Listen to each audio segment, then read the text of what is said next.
कामिनी अपनी सखी रात्रि को घायल अवस्था में उन राक्षसों के हवाले कर जाती है। तभी एक व्यापारी रात्रि से चिल्लाकर कहता है, देखा, जिसकी लाज बचाने के लिए तुमने अपने प्राणों की भी परवाह नहीं की, वही तुम्हारे प्राणों और तुम्हारी यौवन को हमारे सुपुर्द करके जा रही है।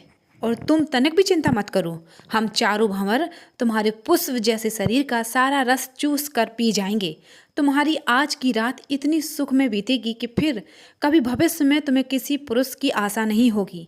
तभी दूसरा व्यापारी कहता है, मेरा मत है आज रात जी भर कर इसका शोषण कर लेते हैं, इस नदी में फेंक देते हैं, क्योंकि यह बहुत बुद्धिमान, साहसी और चतुर है। इसे जीवित छोड़कर भविष्य में कोई समस्या उत्पन्न करना उचित नहीं है। मैं तुम्हारे विचार से सहमत हूँ और पहले इसे स्नान कराओ, इसके शरीर से बदबू आ रही है। इस व्यापारी ने रात्रि के होंठों को छूते हुए कहा। फिर दो व्यापारी रात्रि को घसीटते हुए नदी में ले जाते हैं और उसे उसी प्रकार नहलाते हैं जिस प्रकार बलि के बकरे को बलि से पूर्व नहलाया जाता है। नहलाने के बाद रात्रि में और निखार आ जाता है। उसका सुंदर मुख, उभरते आंचल और मैदान का तरह समतल कमर को देखकर चारों व्यापारी मन ही मन उत्साहित हो जाते हैं। रात्रि समझ जाती है उसका बचना असंभव है।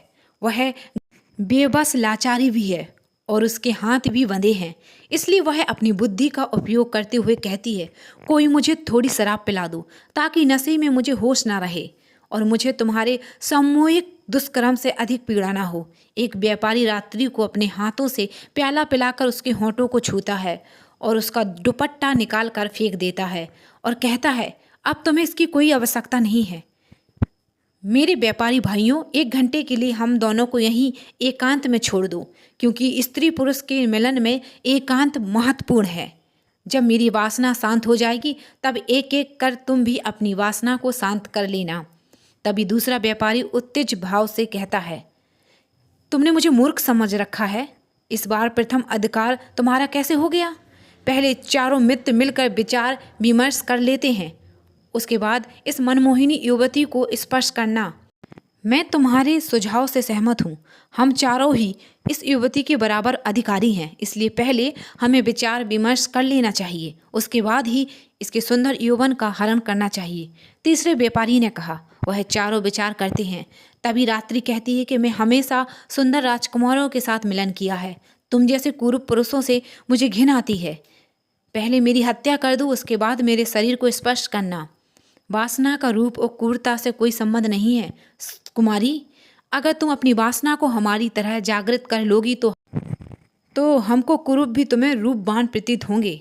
एक व्यापारी ने व्यंग में कहा, एक प्याला मदरा और पिला दो, एक प्याला मदरा और पिला दो, फिर जिसे पहले आना हो आ जाओ, पर कृपा कर कोई भी उस औषधि को मत खाना जो मेरी सखी तुम्हें देकर गई है, क्योंकि उसके प्रभाव से मनुष्य की कामुकता 10 गुना अधिक बढ़ जाती है। तुम 40 के बराबर हो जाओगे, इसलिए विनती करती हूँ उसका प्रयोग आज मत करना। रात्रि ने निवेदन भाव से कहा, क्या सच में यह औषधि इतनी कारगर है?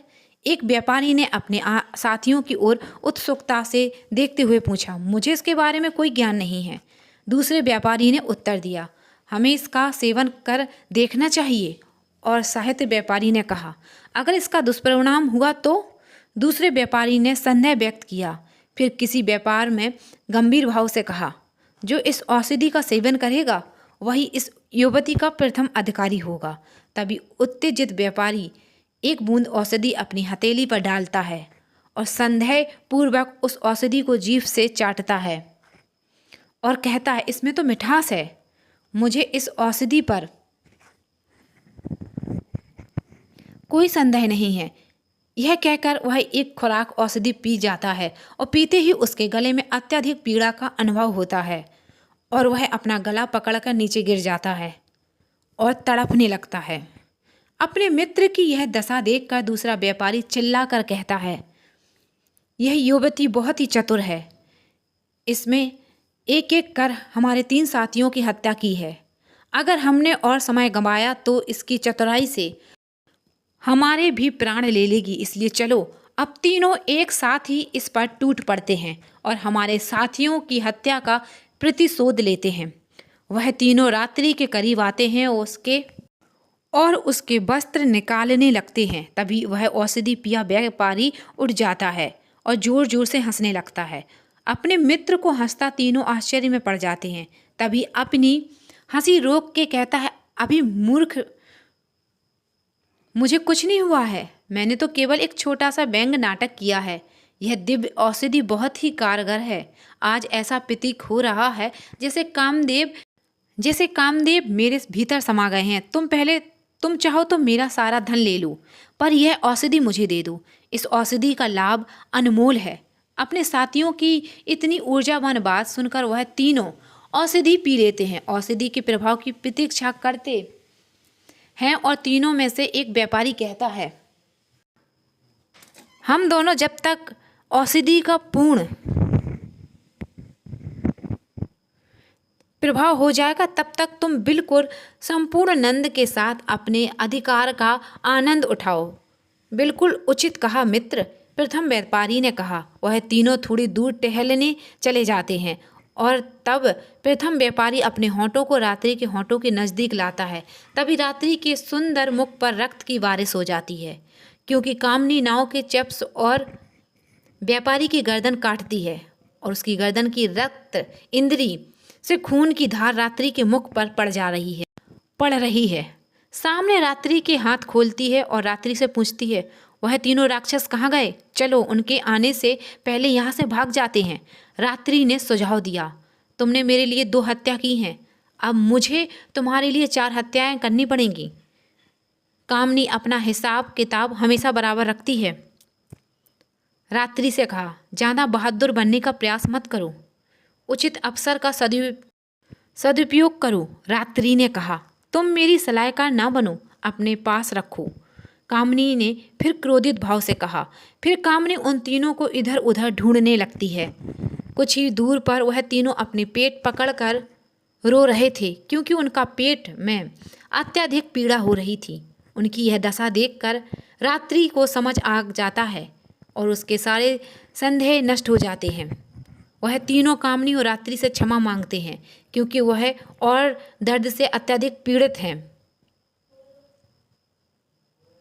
पर कामनी उन तीनों राक्षसों पर करुणा नहीं करती और एक एक करके तीनों की हत्या कर देती है। और जब उसका क्रोध शांत हो जाता है तब रात्रि से गले मिलकर खूब रोती है। रात्रि भी रोती है।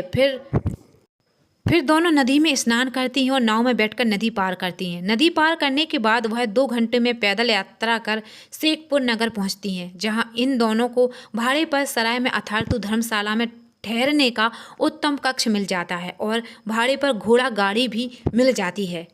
सब इंतजाम हो जाने के बाद रात्रि और कामनी सुकून की सांस लेती हैं और सो जाती हैं। 2 बजे कामनी और रात्रि गहरी नींद में सोई हुई हैं। तभी उनके कक्ष के द्वार पर कोई कुंडी बजाने की आवाज़ सुनाई देती है। इस आवाज़ के कारण रात्रि की नींद खुल जाती है और वह द्वार खोलने के लिए उठती है। द्वार खोलते ही रात्रि को एक ऐसा दृश्य दिखता है जिसे देखकर उसकी रूह कांप पड़ती है और उसकी धड़कनें उसके नियंत्रण से बाहर चली जाती हैं और वह जोर से चीखती है। आखिर क्या देखा रात्रि ने अपने द्वार पर जिससे रूह कांप गई।